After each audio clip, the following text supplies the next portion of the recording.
ಮಹಾರಾಷ್ಟ್ರ ನೂತನ ಮುಖ್ಯಮಂತ್ರಿಯಾಗಿ ದೇವೇಂದ್ರ ಫಡ್ನವೀಸ್ ಪ್ರಮಾಣ ವಚನ ಸ್ವೀಕಾರ ಮಾಡಿದ್ದಾರೆ. ಮೂರನೇ ಬಾರಿಗೆ ಮುಖ್ಯಮಂತ್ರಿಯಾಗಿ ಪ್ರಮಾಣ ವಚನ ಮಾಡಿದ್ದಾರೆ. ಡಿಸಿಎಂ ಆಗಿ ಮಾಜಿ ಮುಖ್ಯಮಂತ್ರಿ ಏಕನಾಥ್ ಶಿಂದೆ ಮತ್ತು ಮಾಜಿ ಉಪಮುಖ್ಯಮಂತ್ರಿ ಅಜಿತ್ ದಾದಾ ಪವಾರ್ ಪದಗ್ರಹಣ. ಪ್ರಧಾನಿ ನರೇಂದ್ರ ಮೋದಿ ಸಮ್ಮುಖದಲ್ಲಿ ಪ್ರಮಾಣ ವಚನ ಸ್ವೀಕಾರ ಸಮಾರಂಭ. ಕಾರ್ಯಕ್ರಮದಲ್ಲಿ ಗಣ್ಯಾತಿ ಗಣ್ಯರು, ಬಾಲಿವುಡ್ ಸ್ಟಾರ್ಸ್ಗಳು ಭಾಗಿಯಾಗಿದ್ದರು. 288 ಸದಸ್ಯ ಬಲದ ವಿಧಾನಸಭಾ ಚುನಾವಣೆಯಲ್ಲಿ ಅಭೂತಪೂರ್ವ ಜಯಬೇರಿಯನ್ನು ಬಾರಿಸಿತ್ತು ಮಹಾಯುತಿ ಮೈತ್ರಿಕೂಟ. ಎರಡು ಮೈತ್ರಿಕೂಟಗಳು, ಒಂದು ಮಹಾ ಅಗಾಡಿ ಅಂತಂದರೆ ಕಾಂಗ್ರೆಸ್ ನೇತೃತ್ವದ ಮಹಾ ಅಗಾಡಿ, ಇನ್ನೊಂದು ಮಹಾಯುತಿ BJP ನೇತೃತ್ವದ ಮಹಾಯುತಿ. ಈಗ ಇಲ್ಲಿ ಗಡ್ಡ ಬಿಟ್ಟವರು ಇದ್ದಾರಲ್ಲ, ಅವರು ಈ ಹಿಂದೆ ಏಕನಾಥ್ ಶಿಂದೆ ಅವರು ಮುಖ್ಯಮಂತ್ರಿ ಆಗಿದ್ದರು. ಅವರ ಪಕ್ಷ NCP ಅಂದರೆ ಏಕನಾಥ್ ಶಿಂದೆ ಬಣ ಅಂದರೂ ಕೂಡ ಅವರಿಗೆ ಒರಿಜಿನಲ್ ಶಿವಸೇನೆಯ ಸಿಂಬಲ್ ಸಿಕ್ಕಿದೆ. ಬಾಳ್ ಠಾಕ್ರೆ ಅವರ ಪಕ್ಷವಾಗಿತ್ತು. ಬಾಳ್ ಠಾಕ್ರೆ ಅವರ ಪಕ್ಷ, ಅವರ ಮಗ ಉತ್ತರಾಧಿಕಾರಿಯಾಗಿದ್ದರು ಉದ್ಧವ್ ಠಾಕ್ರೆ. ನಂತರ ಆ ಪಕ್ಷದಿಂದ ಸಿಡಿದು ಬಂದರು, ಮುಖ್ಯಮಂತ್ರಿ ಆದರು. ಈಗ BJPಯೇ ಅತಿ ಹೆಚ್ಚಿನ ಸ್ಥಾನಗಳನ್ನು ಗಳಿಸಿದ ಕಾರಣಕ್ಕಾಗಿ ಸ್ಥಾನಮಾನವನ್ನು ಬಿಟ್ಟುಕೊಡಬೇಕಾಗಿದೆ, ಮುಖ್ಯಮಂತ್ರಿ ಸ್ಥಾನವನ್ನು ಬಿಟ್ಟುಕೊಡಬೇಕಾಗಿದೆ. ಹಾಗಾಗಿ ದೇವೇಂದ್ರ ಫಡ್ನವೀಸ್ ಮುಖ್ಯಮಂತ್ರಿಯಾಗಿ ಆಯ್ಕೆಯಾಗಿದ್ದಾರೆ. ಕೆಲವು ಕಿಚ್ಚುಗಳು ಇತ್ತು, ಇಲ್ಲ ಅಂತಲ್ಲ. ಯಾಕಂದರೆ ಮರಾಠ, ಬ್ರಾಹ್ಮಣ ಎನ್ನುವಂಥ ವಿಚಾರಗಳಿತ್ತು. ಸೊ ಕೊನೆಗೂ ಅವರನ್ನು ಮನವೊಲಿಸಲು ಯಶಸ್ವಿಯಾಗಿದ್ದಾರೆ. ಮತ್ತೊಂದು ಕಡೆ ಏಕನಾಥ್ ಶಿಂದೆ ಅವರು ತಾನು ಉಪಮುಖ್ಯಮಂತ್ರಿಯಾಗಿ ಒಮ್ಮೆ ಮುಖ್ಯಮಂತ್ರಿ ಆದ ನಂತರ ಉಪಮುಖ್ಯಮಂತ್ರಿಯಾಗಿ ಕೆಲಸ ಮಾಡಬೇಕಾ ಬೇಡವಾ ಅನ್ನೋದರ ಬಗ್ಗೆ ಸ್ವಲ್ಪ ತಕರಾರುಗಳಿತ್ತು. ತನ್ನ ಮಗ ಶ್ರೀಕಾಂತ್ ಶಿಂದೆ ಅವರನ್ನು ಮುಖ್ಯಮಂತ್ರಿ ಮಾಡುವಂಥ ಅವರನ್ನು ಉಪಮುಖ್ಯಮಂತ್ರಿ ಮಾಡುವಂಥ ಪ್ರಯತ್ನಗಳಾಯಿತು, ಆದರೆ ಆಗಲಿಲ್ಲ. ದಾದಾ ಭೂಸೆ ಅವರನ್ನು ಉಪಮುಖ್ಯಮಂತ್ರಿ ಹೇಳಲಾಗಿತ್ತು. ಒಂದು ಸಣ್ಣ ನಾಟಕಗಳಲ್ಲಿ ಆಯಿತು. ಊರಲ್ಲಿ ಹೋಗಿ ಕೂತ್ಕೊಂಡ್ರು, ಆಸ್ಪತ್ರೆಯಲ್ಲಿ ದಾಖಲಾದರು, ಒಂದು ರೀತಿಯಲ್ಲಿ ಮನಸ್ಸಿಲ್ಲದಂಗೆ ಮಾಡಿದರು, ಒಂದು ಬಾಣ ಬಿಟ್ಟರು. ಅದರ ನಡುವೆ ನೋಡಿ, ಮರಾಠರ ಓಟ್ನಿಂದ ಗೆದ್ದಿರೋದು, ನೀವು ಮರಾಠನೇ ಮಾಡಿ, ನಾನು ಮರಾಠ, ಆಮೇಲೆ ದಾದಾ ಪವಾರ್, ಅಜಿತ್ ದಾದಾ ಪವಾರ್ ಮರಾಠ, ಅವರು ಬ್ರಾಹ್ಮಣರಾಗ್ತಾರೆ ಫಡ್ನವೀಸ್ ಅಂತೇಳಿ. ಕೊನೆಗೆ BJP ಮುಂದಿನ ಅಂದರೆ ಅಲ್ಲಿಯ ಬೃಹತ್ ಬೆಂಗಳೂರಲ್ಲ, ಇದು BBMP ಥರನೇ ಅಲ್ಲಿ ಬೃಹನ್ ಮುಂಬೈ ಮಹಾನಗರ ಪಾಲಿಕೆ ಅಂತಿದೆ. ಅಲ್ಲಿ ಚುನಾವಣೆ ವೆರಿ ಇಂಪಾರ್ಟೆಂಟ್. ಏನಾದರೂ ಈ ಮರಾಠರನ್ನ ಮಾಡಿಲ್ಲ, ಕೆಳಗಿಳಿಸಿದ್ವಿ ಅಂತೇಳಿ ಕಿರಿಕಿರಿ ಆಗ್ಬೋದಾ ಅಂಥೇಳಿ ಲೆಕ್ಕ ಎಲ್ಲ ಹಾಕಿದ ನಂತರ ಒಂದು ನಿರ್ಧಾರಕ್ಕೆ ಅವರು ಬಂದಿದ್ದಾರೆ. ಅಂಥದ್ದು ಏನೂ ಇಲ್ಲ, ಯಾಕೆಂದರೆ ಅಲ್ಲಿ ಓಟ್ ಹಾಕ್ತಿರೋದು BJP ಅನ್ನುವಂಥ ಒಂದು ನಿರ್ಧಾರಕ್ಕೆ ಆಗಿರ್ಬೋದು. ಮತ್ತೊಂದು ಕಡೆ ದೇವೇಂದ್ರ ಫಡ್ನವೀಸ್ ಅವರು ಮುಖ್ಯಮಂತ್ರಿ ಆಗಿಲ್ಲ ಅಂತಂದರೆ ಅವರನ್ನು ರಾಷ್ಟ್ರಾಧ್ಯಕ್ಷ ಮಾಡ್ತಾರೆ JP ನಡ್ಡಾ ಅವರ ಬದಲಿಗೆ ಅನ್ನುವಂಥ ಮಾತುಗಳು ಕೂಡ ಕೇಳಿ ಬಂದಿತ್ತು. ಬೇಸಿಕಲಿ ನಾಗ್ಪುರ RSSನ ಮುಖ್ಯ ಕಚೇರಿ ಇರುವಂತಹ ನಾಗ್ಪುರದಿಂದ ಬಂದಂಥವರು. ಆಮೇಲೆ ಶಿವಸೇನೆ ಕೂಡ ಮಹಾರಾಷ್ಟ್ರ ಮುಂಬೈನಲ್ಲೇ ಆರಂಭಗೊಳ್ತು. ಬಾಳ್ ಠಾಕ್ರೆ ಓರ್ವ ಜರ್ನಲಿಸ್ಟ್ ಆಗಿದ್ದರು, ಬಾಳ್ ಠಾಕ್ರೆ ಓರ್ವ ವ್ಯಂಗ್ಯ ಚಿತ್ರಕಾರ ಆಗಿದ್ದರು. ನಂತರ ಪಾಲಿಟಿಕ್ಸ್ಗೆ ಎಂಟ್ರಿ ಕೊಡ್ತಾರೆ, ಶಿವಸೇನಾ ಸ್ಥಾಪನೆ ಮಾಡ್ತಾರೆ, ದೊಡ್ಡ ಮಟ್ಟದಲ್ಲಿ ಒಂದು ಸಾಧನೆಯನ್ನು ಮಾಡ್ತಾರೆ.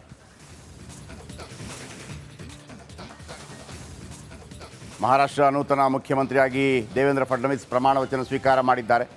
ಮೂರನೇ ಬಾರಿಗೆ ಮುಖ್ಯಮಂತ್ರಿಯಾಗಿ ಪ್ರಮಾಣ ವಚನ ಮಾಡಿದ್ದಾರೆ. DCM ಆಗಿ ಮಾಜಿ ಮುಖ್ಯಮಂತ್ರಿ ಏಕನಾಥ್ ಶಿಂದೆ ಮತ್ತು ಮಾಜಿ ಉಪಮುಖ್ಯಮಂತ್ರಿ ಅಜಿತ್ ದಾದಾ ಪವಾರ್ ಪದಗ್ರಹಣ.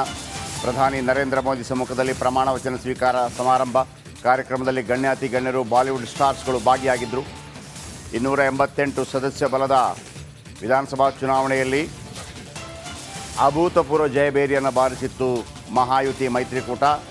ಎರಡು ಮೈತ್ರಿಕೂಟಗಳು, ಒಂದು ಮಹಾ ಅಗಾಡಿ ಅಂತಂದರೆ ಕಾಂಗ್ರೆಸ್ ನೇತೃತ್ವದ ಮಹಾ ಅಗಾಡಿ, ಇನ್ನೊಂದು ಮಹಾಯುತಿ BJP ನೇತೃತ್ವದ ಮಹಾಯುತಿ. ಈಗ ಇಲ್ಲಿ ಗಡ್ಡ ಬಿಟ್ಟವರು ಇದ್ದಾರಲ್ಲ, ಅವರು ಈ ಹಿಂದೆ ಏಕನಾಥ್ ಶಿಂದೆ ಅವರು ಮುಖ್ಯಮಂತ್ರಿ ಆಗಿದ್ದರು. ಅವರ ಪಕ್ಷ NCP ಅಂದರೆ ಏಕನಾಥ್ ಶಿಂದೆ ಬಣ ಅಂದರೂ ಕೂಡ ಅವರಿಗೆ ಒರಿಜಿನಲ್ ಶಿವಸೇನೆಯ ಸಿಂಬಲ್ ಸಿಕ್ಕಿದೆ. ಬಾಳ್ ಠಾಕ್ರೆ ಅವರ ಪಕ್ಷವಾಗಿತ್ತು. ಬಾಳ್ ಠಾಕ್ರೆ ಅವರ ಪಕ್ಷ, ಅವರ ಮಗ ಉತ್ತರಾಧಿಕಾರಿಯಾಗಿದ್ದರು ಉದ್ಧವ್ ಠಾಕ್ರೆ. ನಂತರ ಆ ಪಕ್ಷದಿಂದ ಸಿಡಿದು ಬಂದರು, ಮುಖ್ಯಮಂತ್ರಿ ಆದರು. ಈಗ BJPಯೇ ಅತಿ ಹೆಚ್ಚಿನ ಸ್ಥಾನಗಳನ್ನು ಗಳಿಸಿದ ಕಾರಣಕ್ಕಾಗಿ ಸ್ಥಾನಮಾನವನ್ನು ಬಿಟ್ಟುಕೊಡಬೇಕಾಗಿದೆ, ಮುಖ್ಯಮಂತ್ರಿ ಸ್ಥಾನವನ್ನು ಬಿಟ್ಟುಕೊಡಬೇಕಾಗಿದೆ. ಹಾಗಾಗಿ ದೇವೇಂದ್ರ ಫಡ್ನವೀಸ್ ಮುಖ್ಯಮಂತ್ರಿಯಾಗಿ ಆಯ್ಕೆಯಾಗಿದ್ದಾರೆ. ಕೆಲವು ಕಿಚ್ಚುಗಳು ಇತ್ತು, ಇಲ್ಲ ಅಂತಲ್ಲ. ಯಾಕಂದರೆ ಮರಾಠ, ಬ್ರಾಹ್ಮಣ ಎನ್ನುವಂಥ ವಿಚಾರಗಳಿತ್ತು. ಸೊ ಕೊನೆಗೂ ಅವರನ್ನು ಮನವೊಲಿಸಲು ಯಶಸ್ವಿಯಾಗಿದ್ದಾರೆ. ಮತ್ತೊಂದು ಕಡೆ ಏಕನಾಥ್ ಶಿಂದೆ ಅವರು ತಾನು ಉಪಮುಖ್ಯಮಂತ್ರಿಯಾಗಿ ಒಮ್ಮೆ ಮುಖ್ಯಮಂತ್ರಿ ಆದ ನಂತರ ಉಪಮುಖ್ಯಮಂತ್ರಿಯಾಗಿ ಕೆಲಸ ಮಾಡಬೇಕಾ ಬೇಡವಾ ಅನ್ನೋದರ ಬಗ್ಗೆ ಸ್ವಲ್ಪ ತಕರಾರುಗಳಿತ್ತು. ತನ್ನ ಮಗ ಶ್ರೀಕಾಂತ್ ಶಿಂದೆ ಅವರನ್ನು ಮುಖ್ಯಮಂತ್ರಿ ಮಾಡುವಂಥ ಅವರನ್ನು ಉಪಮುಖ್ಯಮಂತ್ರಿ ಮಾಡುವಂಥ ಪ್ರಯತ್ನಗಳಾಯಿತು, ಆದರೆ ಆಗಲಿಲ್ಲ. ದಾದಾ ಭೂಸೆ ಅವರನ್ನು ಉಪಮುಖ್ಯಮಂತ್ರಿ ಹೇಳಲಾಗಿತ್ತು. ಒಂದು ಸಣ್ಣ ನಾಟಕಗಳಲ್ಲಿ ಆಯಿತು. ಊರಲ್ಲಿ ಹೋಗಿ ಕೂತ್ಕೊಂಡ್ರು, ಆಸ್ಪತ್ರೆಯಲ್ಲಿ ದಾಖಲಾದರು, ಒಂದು ರೀತಿಯಲ್ಲಿ ಮನಸ್ಸಿಲ್ಲದಂಗೆ ಮಾಡಿದರು, ಒಂದು ಬಾಣ ಬಿಟ್ಟರು. ಅದರ ನಡುವೆ ನೋಡಿ, ಮರಾಠರ ಓಟ್ನಿಂದ ಗೆದ್ದಿರೋದು, ನೀವು ಮರಾಠನೇ ಮಾಡಿ, ನಾನು ಮರಾಠ, ಆಮೇಲೆ ದಾದಾ ಪವಾರ್, ಅಜಿತ್ ದಾದಾ ಪವಾರ್ ಮರಾಠ, ಅವರು ಬ್ರಾಹ್ಮಣರಾಗ್ತಾರೆ ಫಡ್ನವೀಸ್ ಅಂತೇಳಿ.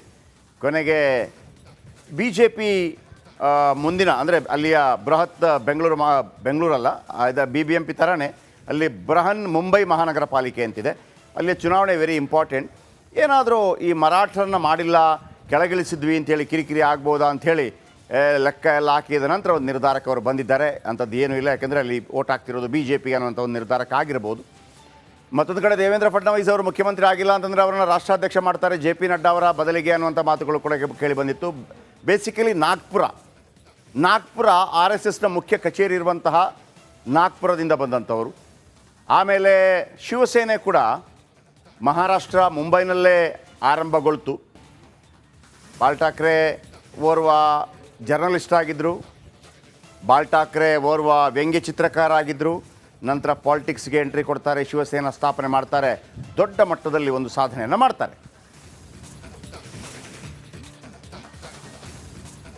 ಮಹಾರಾಷ್ಟ್ರ ನೂತನ ಮುಖ್ಯಮಂತ್ರಿಯಾಗಿ ದೇವೇಂದ್ರ ಫಡ್ನವೀಸ್ ಪ್ರಮಾಣ ವಚನ ಸ್ವೀಕಾರ ಮಾಡಿದ್ದಾರೆ. 3ನೇ ಬಾರಿಗೆ ಮುಖ್ಯಮಂತ್ರಿಯಾಗಿ ಪ್ರಮಾಣ ವಚನ ಮಾಡಿದ್ದಾರೆ. DCM ಆಗಿ ಮಾಜಿ ಮುಖ್ಯಮಂತ್ರಿ ಏಕನಾಥ್ ಶಿಂದೆ ಮತ್ತು ಮಾಜಿ ಉಪಮುಖ್ಯಮಂತ್ರಿ ಅಜಿತ್ ದಾದಾ ಪವಾರ್ ಪದಗ್ರಹಣ. ಪ್ರಧಾನಿ ನರೇಂದ್ರ ಮೋದಿ ಸಮ್ಮುಖದಲ್ಲಿ ಪ್ರಮಾಣ ವಚನ ಸ್ವೀಕಾರ ಸಮಾರಂಭ ಕಾರ್ಯಕ್ರಮದಲ್ಲಿ ಗಣ್ಯರು, ಬಾಲಿವುಡ್ ಸ್ಟಾರ್ಸ್ಗಳು ಭಾಗಿಯಾಗಿದ್ದರು.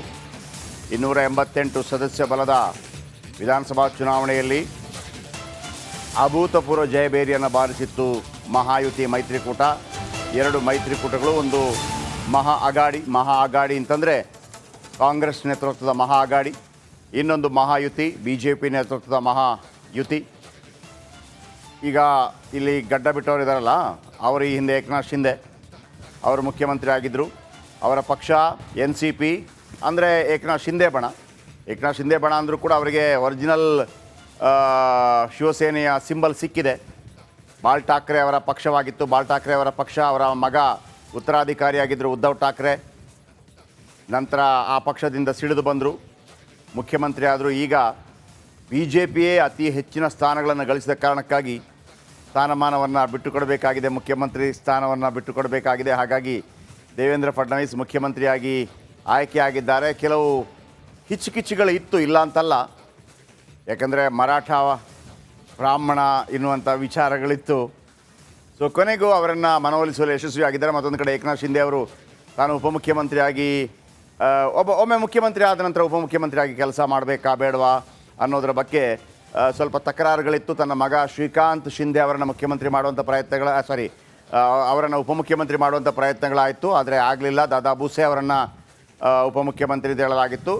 ಒಂದು ಸಣ್ಣ ನಾಟಕಗಳಲ್ಲಿ ಆಯಿತು. ಊರಲ್ಲಿ ಹೋಗಿ ಕೂತ್ಕೊಂಡ್ರು, ಆಸ್ಪತ್ರೆಯಲ್ಲಿ ದಾಖಲಾದರು, ಒಂದು ರೀತಿಯಲ್ಲಿ ಮನಸ್ಸಿಲ್ಲದಂಗೆ ಮಾಡಿದರು, ಒಂದು ಬಾಣ ಬಿಟ್ಟರು. ಅದರ ನಡುವೆ ನೋಡಿ, ಮರಾಠರ ಓಟ್ನಿಂದ ಗೆದ್ದಿರೋದು, ನೀವು ಮರಾಠನೇ ಮಾಡಿ, ನಾನು ಮರಾಠ, ಆಮೇಲೆ ದಾದಾ ಪವಾರ್, ಅಜಿತ್ ದಾದಾ ಪವಾರ್ ಮರಾಠ, ಅವರು ಬ್ರಾಹ್ಮಣರಾಗ್ತಾರೆ ಫಡ್ನವೀಸ್ ಅಂತೇಳಿ.